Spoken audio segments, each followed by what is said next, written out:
Bismillahirrahmanirrahim. Assalamualaikum warahmatullahi wabarakatuh. Syukur alhamdulillah kita bisa berjumpa lagi di channel ini.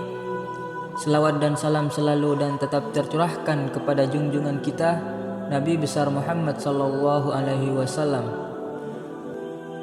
Allahumma sholli ala Sayyidina Muhammad wa ala ali Sayyidina Muhammad. Harapan dan doa saya semoga saudaraku semuanya selalu diberikan kesehatan, dilapangkan rezekinya, diampuni dosa-dosanya, dan dipanjangkan umurnya. Amin ya rabbal alamin. Sahabat beriman yang semoga dirahmati Allah subhanahu wa ta'ala, hidayah adalah anugerah Allah yang memberikan kemuliaan dan jaminan keselamatan. Hidayah bukan untuk sembarangan orang.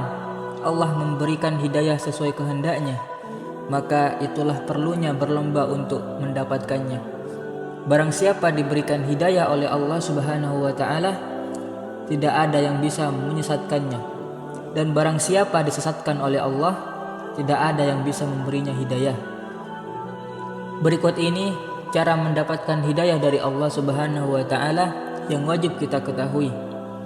Yang pertama, memakmurkan masjid. Di sini memakmurkan masjid diartikan dengan membangun, meramaikan dan mengatur administrasinya. Orang-orang yang memakmurkan masjid dengan membangun kemudian meramaikan masjid akan segera mendapatkan hidayah dari Allah subhanahu wa ta'ala. Ini adalah janji Allah dan janji Allah adalah pasti. Yang kedua, menjauhi maksiat. Orang yang mendapatkan hidayah sadar bahwa segala amalnya akan hilang sia-sia jika ia mendekati maksiat. Maka dari itu, ia harus menjaga betul setiap perbuatannya agar terhindar dari perbuatan maksiat. Yang ketiga, berkumpul dengan orang soleh.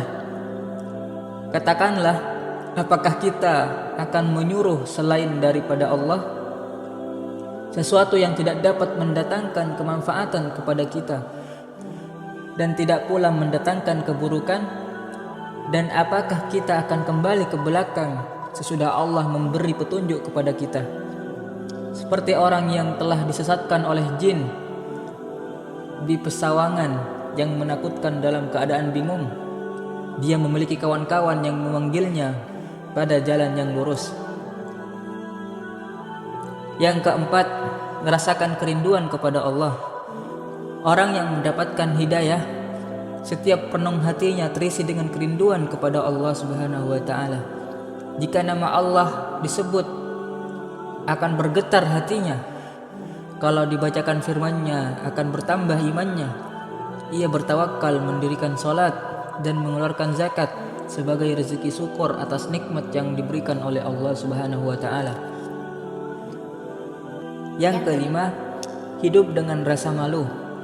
Tidak hanya kepada Allah, tetapi juga kepada makhluk Allah subhanahu wa ta'ala. Banyak habib yang menjelaskan betapa pentingnya seorang muslim dalam menjaga rasa malu. Seperti malu adalah sebagian dari iman. Bahwa ketika seorang muslim mengerti makna dan rasa malu, ia enggan berbuat dosa karena malu kepada Allah yang senantiasa melihatnya. Yang keenam, senantiasa istiqomah. Artinya berpegang teguh kepada nilai-nilai keimanan. Barang siapa yang berpegang teguh kepada agama Allah, maka sesungguhnya ia telah diberi petunjuk pada jalan yang lurus. Yang ketujuh, merasa ringan dalam beramal soleh. Orang yang telah mendapatkan hidayah akan merasa mudah atau ringan dalam melaksanakan amal soleh, rajin dan tekun dalam beribadah. Sementara orang yang tidak mendapatkan hidayah akan berlaku sebaliknya, merasa malas dalam beramal soleh dan tidak bersalah bila berbuat maksiat. Yang kedelapan, semangat untuk belajar agama. Dalam anggota tubuh seseorang terdapat banyak bagian. Hati adalah pemimpinnya, mulut adalah penyampaiannya, sedangkan kaki, tangan adalah pelaksana. Maka gunakanlah anggota tubuh dengan sebaik-baiknya, atau kebaikan dan hal yang bermanfaat. Setiap orang pasti mengalami hal yang berbeda terkait cara Allah memberikan petunjuk, meskipun tanpa kita sadari. kita telah mengalami dan berhasil menyikapi petunjuk Allah dengan benar. Namun bisa jadi juga kita kurang tepat dalam mengertikan petunjuknya sehingga mengambil sikap yang salah dan menyesal. Kemudian bagaimana kita akan menyikapi petunjuk tersebut? Maka kembalilah kepada kita sendiri.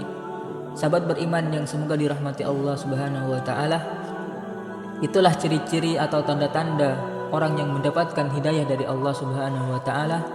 Wallahu a'lam. Demikian yang bisa saya bagikan. Semoga bermanfaat untuk kita semuanya.